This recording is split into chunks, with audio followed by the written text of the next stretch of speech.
जी बाबा, त हाणे असां प्रोजेक्टाइल मोशन जे बिहाफ ते असां एमसीक्यूज़ कुछ सॉल्व करे वठूं। ॾिसो त कीअं थींदा। नंबर 1 आहे त maximum height of bullet when fired at 30 degree with horizontal is 11 metre. याद रखे छॾियो 30 डिग्री ते पहिरियां इनिशियली 11 मीटर असांजी हाइट कवर थी चुकी आहे। then the height when it is fired at 60 degree. हाणे उहा गोली 60 डिग्री ते जेकॾहिं असां फायर करायूं त ॿुधायो हाइट केतिरी कवर कई हूंदई। त पोइ हाणे ॾिसो सिंपली असांखे हाइट जो फार्मूलो अचणु घुर्जे त v square sine square theta upon में 2g।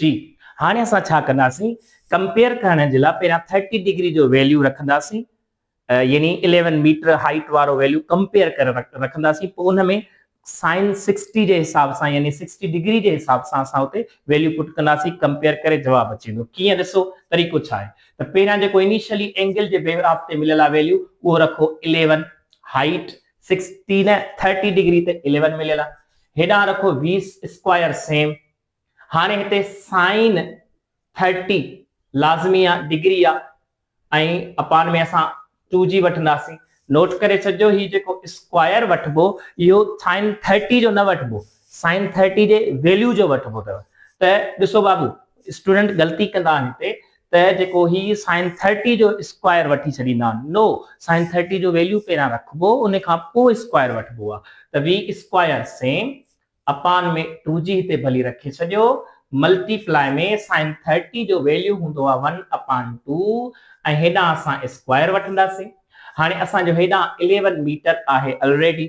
हाणे ॾिसो ही 11 हिते रखो, हेॾां v स्क्वायर अपान में 2g।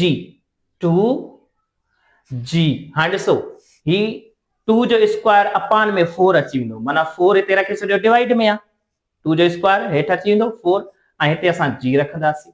हाणे ॾिसो अञा 11 is equal to v square अपान में 8g अची वेंदो। हाणे 8 हिते डिवाइड थो करे हेॾे वञी मल्टीप्लाई कंदासीं त 8 मल्टीप्लाई में 11 इहो 88 अची वेंदो।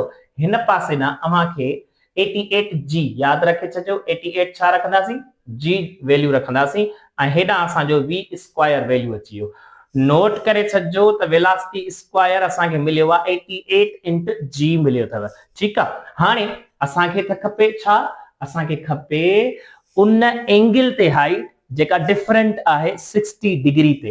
त हाणे ॾिसो हाइट जो फार्मूलो वरी सेम रखो, v स्क्वायर साइन 60 लाज़मी आहे स्क्वायर जे बिहाफ ते अपान में 2g। त हाणे ॾिसो हिन जो छा कॉन्सेप्ट थींदो, हाइट सेम या फाइंड करणी आहे, v स्क्वायर जो वैल्यू हींअर कढियासीं 88 इंटू g, हिते रखी सघो था 88 इंटू g। ठीकु आहे। अपान में 2g रखे छॾियो अपान में आहे, मल्टीप्लाई में साइन 60 जो वैल्यू हूंदो अथव √3/2। नोट करे छॾियो √3/2 ऐं इन जो छा वठंदासीं, स्क्वायर। छो स्क्वायर आहे फार्मूले में। हाणे असांखे ख़बर आहे त स्क्वायर ऐं अंडर रूट पाण में कैंसिल थी वेंदा, लेकिन हिन ते अंडर रूट कोन्हे त हेठियों स्क्वायर थी वेंदो, माना 2 जो स्क्वायर 4 वठबो। त ॾिसो हाणे ॾिसो अगेन 88 इंट में g अपान में 2g मल्टीप्लाई में 3 अपान में 4। हाणे जेकॾहिं तव्हां डायरेक्ट 4 जी टेबल लगायो 88 ते त हिते छा थी वेंदो 22। सही आहे। g में कैंसिल कयो, वरी 2 जी टेबल लगायो कंहिंते 22 ते त हेॾे अची वेंदो 11। हाणे हिते ॾिसो सिर्फ़ कहिड़ा माना नंबर्स बचा आहिनि 3 ऐं 11, त पोइ 3 11 33 थी वेंदो। 33 मीटर्स हीअ अव्हांजी हाइट अची वई। त ॾिसो इहो मेथड अथव, तरीक़ो इहो यादि अचणु घुर्जे तव्हांखे। त पहिरियां असां जेको वैल्यू इनिशियली गिवन आहे उन जे मुताबिक़ असां वेलासिटी स्क्वायर जो वैल्यू कंपेयर कंदासीं। वेलासिटी स्क्वायर जो वैल्यू आयो 88 इंटू g। हाणे उन खां पोइ जेकी डिफरेंट ॿी सेकेंड असांजी एंगल मिलियल आहे साॻियो ई फार्मूलो हाइट जो यूज़ कबो ऐं उन खां पोइ हिते जेको वेलासिटी आहे स्क्वायर इहो वैल्यू पुट कंदासीं ऐं उन खां पोइ सॉल्व कंदासीं, असांजो आंसर अची वेंदो। त इहो हो असांजो एक्चुअल में ॾिसो ऑप्शन 22 आहे, 6 मीटर आहे, 33 मीटर आहे, 7.8 सी ऑप्शन करेक्ट थींदो बिकॉज़ असां जो आंसर जेको आयो 33 एग्जैक्टली 33 ईंदो ठीक है। हाणे सो ये थियोरेटिकल क्वेश्चंस आए इन projectile motion the acceleration in vertical direction is what. हाणे वर्टिकल एक्सेलरेशन जो हॉरिजॉन्टल त कोन हुंदी आ, हॉरिजॉन्टल जीरो हुंदी आ एक्सेलरेशन, वर्टिकल एक्सेलरेशन असां उनके छा समझंदा आहियूं कांस्टेंट। नोट करे छजो बिकॉज़ असां प्रोजेक्टाइल मोशन में समझी आया हूं तो जेको असां प्रोजेक्टाइल मोशन कंसीडर कंदा आहियूं तो ओवरऑल मोशन में एक्सेलरेशन रिमेन सेम कांस्टेंट वठंदा आहियूं तो इन जे करे असां ऑप्शन केड़ो ए सही थींदो बिल्कुल सही आ। हाणे सो हिते बि two projectile P and Q आहिनि माना बे प्रोजेक्टाइल्स आहिनि ऑब्जेक्ट्स आहिनि जेके प्रोजेक्टाइल मोशन कवर कंदा तो पो then throw with the same speed at angles of 40 degree and 50 degree with the horizontal then r yani range of p will be what। हाने जेकने हिकड़ो p के सपोज असा मोकलियो 40 ते ऐं q के 50 ते मोकलियो। हाने बुधायो रेंज p प्रोजेक्टाइल जी q जे मुकाबले में या कंपेयर में छा थींदी त इते पाण सोचो असा पढ़ी आया हूं जडे भी असा यानी डिफरेंट एंगल्स जो कॉन्सेप्ट वठना आहियूं सिमेट्री एंगल वठना आहियूं त पोइ जेकॾहिं इन बिनी एंगल जो सम 90 हुजे सो ये 40 आ ये 50 आ ये 45 खां लेस आ ये 45 खां ग्रेटर आ बिनी जो सम 90 इंदो त रेंज बिनी जी छा इंदी आ सेम इंदी आ न p घट थींदो न q घट थींदो न p वधिक थींदो न q वधिक थींदो इन जे करे त जेको ॿई बराबर हूंदा उहे असां वठंदासीं त p is equal to q। Note करे छजो सी ऑप्शन इज करेक्ट थींदो p is equal to the q थींदव ठीक आहे। हाणे ॾिसो हेॾा नंबर 4 असां जेको आहे the time of flight of projectile is 5 second.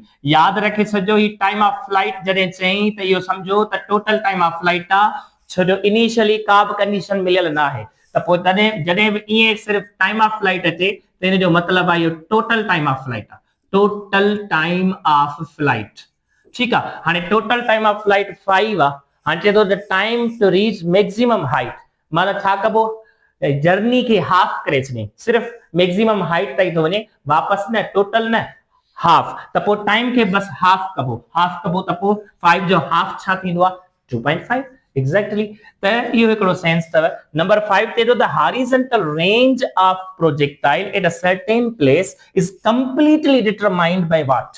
हाने असां खबर आ त रेंज जो जेको फार्मूलो आ नोट करे छजो रेंज जो फार्मूलो छा हूंदा v नॉट स्क्वायर अपॉन में g इंट में sin 2 थीटा। हाने रेंज वेलोसिटी ते भी डिपेंड करदी आ एंगल ते भी डिपेंड करदी आ पर हिते का कंडीशन कोने एंगल जे बिहाफ ते किए दिसो the horizontal range of projectile at certain place तो चवे त माना काब एंगल माना पर्टिकुलर न दिनी वई आ माना मेंशन न कई वई आ एंगल के त पो इन में हालांकि जेकने बोथ ऑप्शन हो जिया दिसो ऑप्शन के थोड़ो पढूं द एंगल ऑफ प्रोजेक्शन ते डिपेंड कंदी आ या डिटरमाइन थींदी आ या मास ऐं प्रोजेक्टाइल ते या इनिशियल वेलोसिटी ते या स्पीड ऐं मास ते त नोट करे छजो इन केस में जेकने एंगल ऑफ प्रोजेक्शन ऐं वेलोसिटी जो बोथ ऑप्शन नथो हुजे त पो नोट करे छजो वेलोसिटी असां कंपेयर कबो हमेशा इन कंडीशन के ॾिसजो त इनिशियल वेलोसिटी ऑफ प्रोजेक्टाइल ते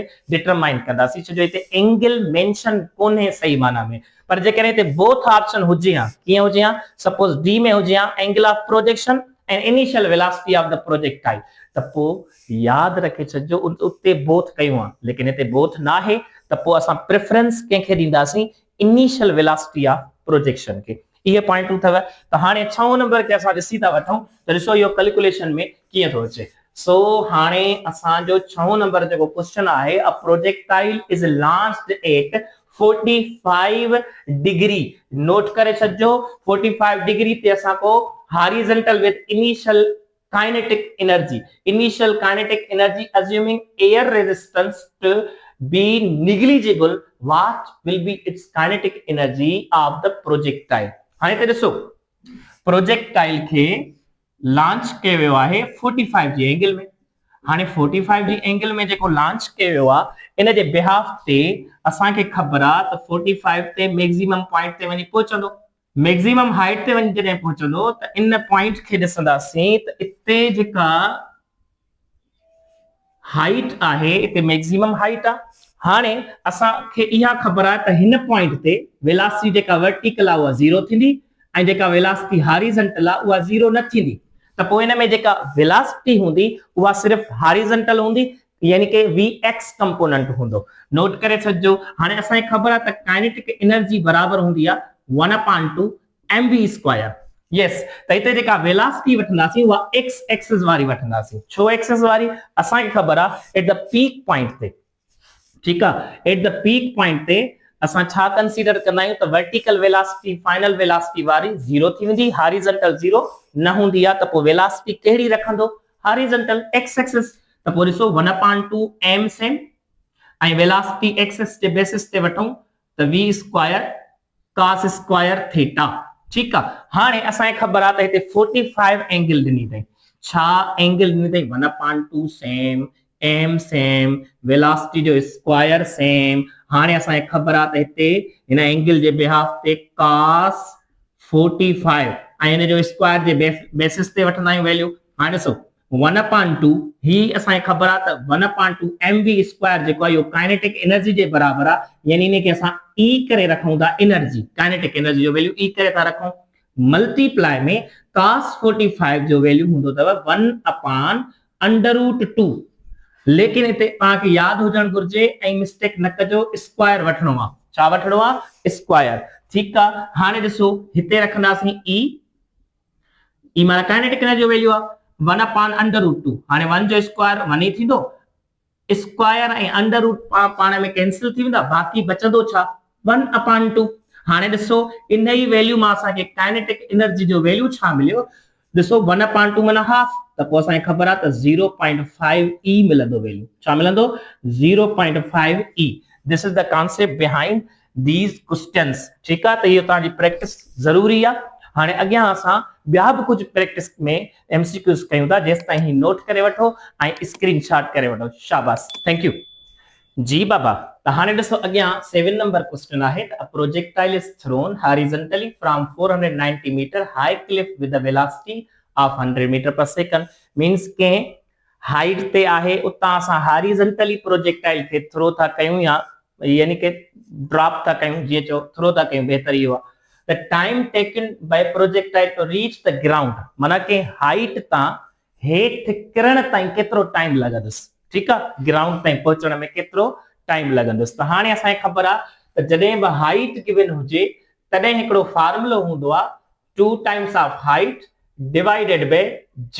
ही मां तव्हांखे ॿुधायो आहे, यानी कि असां जॾहिं फार्मूला पढ़ूं पिया टाइम जे बेसिस ते। हाणे हिन में ॾिसो वेलासिटी न आहे, भली वेलासिटी गिवन बि हुजे न्यूमेरिकल में प्रॉब्लम में, पर असांखे ॾिसणो छा आहे त हाइट जे बिहाफ ते, जॾहिं बि हाइट जे बिहाफ ते टाइम पुछियो वञे त वेलासिटी जी ज़रूरत कोन्हे की, छो फार्मूले में ई कोन्हे की। ठीकु आहे। त पोइ हाणे हिते ॾिसो वैल्यू पुट कयो ऐं ॾिसो जवाब एक्ज़ैक्टली अचणु घुर्जे। त 2 मल्टीप्लाई में 490 डिवाइडेड बाय असां ईअं खणी चऊं त 9.8 एक्ज़ैक्टली ये वैल्यू थींदो। हाणे जेकॾहिं तव्हां 490 जो डबल कयो त 980 थी वेंदो, अपान में 9.8 अंडर रूट वठो। हाणे जेकॾहिं तव्हां टेबल लॻाईंदो त 9.8 जो टेबल 980 ते 100 टाइम्स लॻंदो। घणा टाइम्स? 100 टाइम्स लॻंदो। हाणे अंडर रूट में असांजो वैल्यू आयो आहे 100। ठीकु आहे। अंडर रूट में असांजो वैल्यू छा अची वियो? 100। त हाणे 100 जो रूट छा ॾींदो? 10। त 10 सेकंड्स असांजो ही आंसर अची वियो। ॾिसो बाबू 10 सेकंड असांजो आंसर अची वियो। ऑप्शन कहिड़ो आहे? D option is correct. ठीक थियो। हाणे ॾिसो 8 नंबर आहे। If you throw a ball downward then its acceleration immediately after leaving your hand assuming no air resistance। हाणे जेकॾहिं मथां खां हेठि अचे तो जल्दी में बाल या ऑब्जेक्ट तव्हां जे हथ मां किरी थो पवे या हली थो वञे, त ॿुधायो हाणे उते एक्सेलरेशन छा थींदी? प्रोजेक्टाइल मोशन में समझी आया आहियूं एक्चुअल में त ग्रेविटी या एक्सेलरेशन कांस्टेंट हूंदी आहे। त पोइ through out the motion exactly असांजो जी जो वैल्यू 9.8 हूंदो आहे, चाहे हाइट हुजे चाहे ग्राउंड जे भरिसां हुजे। त असां छा चवंदासीं? 9.8, बिकॉज़ असां प्रोजेक्टाइल मोशन खे समझो ई इन बिहाफ ते अज्यूम कयो आहे, अजम्पशन वरती त जी ऑलवेज छा हुंदी उन दौरान प्रोजेक्टाइल मोशन दौरान कांस्टेंट। ठीक थियो, चलो साईं ये ऑप्शन सही आ। तो हाणे असां 9 नंबर ते त vertical and horizontal distances of the projectile will be equal if angle of projection is what. हाणे ॾिसो vertical and horizontal distance, vertical माना हाइट, हॉरिजॉन्टल डिस्टेंस माना रेंज, रेंज ऐं हाइट केड़ी एंगल ते बराबर थींदा, इहो ई सवाल आ। त पोइ असां पढ़ी आया आहियूं 76 डिग्री ते असांजो छा हूंदो आहे, रेंज ऐं हाइट इक्वल हूंदा आहिनि, पढ़ी आया आहियूं, असां स्टडी करे आया आहियूं। हाणे ॾिसो, in case of projectile fired at an angle equally inclined to the horizontal and vertical with velocity v, then horizontal range will be what? v square upon g, v square upon 2g, v square upon 3g या v square upon 4g। हाणे ते सवाल खे समझो, सब आसान भाषा में समझायला।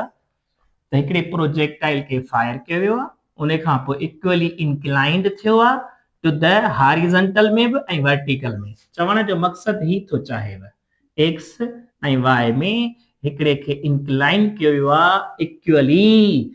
जेकॾहिं ही असां सॼो एक्सिस वठूं त हीअ पूरी एंगल असांजी छा हूंदी आहे 90, ठीक आहे, हीअ असांजी छा हूंदी 90, पर इक्वली इंक्लाइंड थिए त हेॾां वारी एंगल बि 45 ऐं हेॾां वारी एंगल बि 45।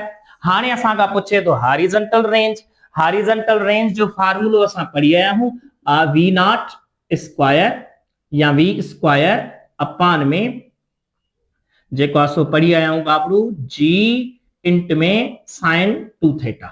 असां पढ़ी आया हूं वी स्क्वायर अपॉन जी साइन 2 थीटा, इहो रेंज जो फार्मूलो पढ़ी आया हूं। हाणे असांखे ख़बर आहे त हिते इक्वली इंक्लाइन थो थिए, माना 45 जी एंगल, 45 जी एंगल जेका रेंज आहे हॉरिजॉन्टल उहा त मैक्सिमम हूंदी आहे, ऐं मैक्सिमम रेंज असांजी छाजे बराबर हूंदी आहे v square upon g J, v square upon g J, because हिते समझण जी ॻाल्हि आहे त इंक्लाइन थियल आहे इक्वली विरहायल आहे, मींस 45 एरे 45। त हाणे एंगल 45 ते जेकी हॉरिजॉन्टल रेंज आहे या डिस्टेंस आहे उहा असांखे ख़बर आहे मैक्सिमम हूंदो आहे, ऐं मैक्सिमम रेंज जो फार्मूलो v स्क्वायर अपॉन g आहे। A option is correct.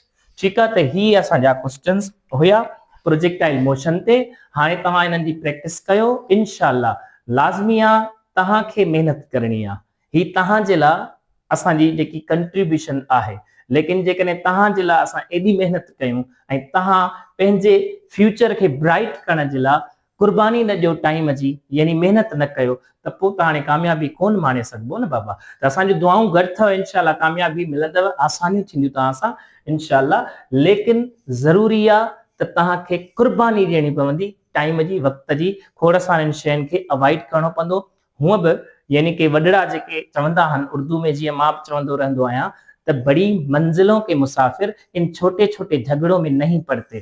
त पोइ हाणे इन्हनि सभु खोड़ सारनि शयुनि खे अवॉइड कयो। बाक़ी तव्हां वटि टाइम सफ़ा घटि आहे, टाइम घटि हुजण जे करे तव्हांखे मेहनत ऐं टाइम वधीक ॾियणो पवंदो पढ़ाईअ खे, भली छा बि थी पवे।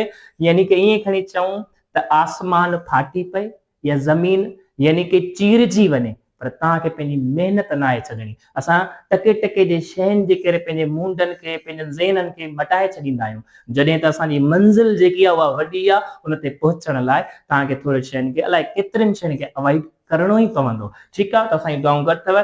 इंशाअल्लाह नेक्स्ट लेक्चर में असां डिस्कस करे वठंदासीं momentum, law of conservation of momentum. ठीकु आहे, अल्लाह हाफ़िज़, ख़ुशि हुजो।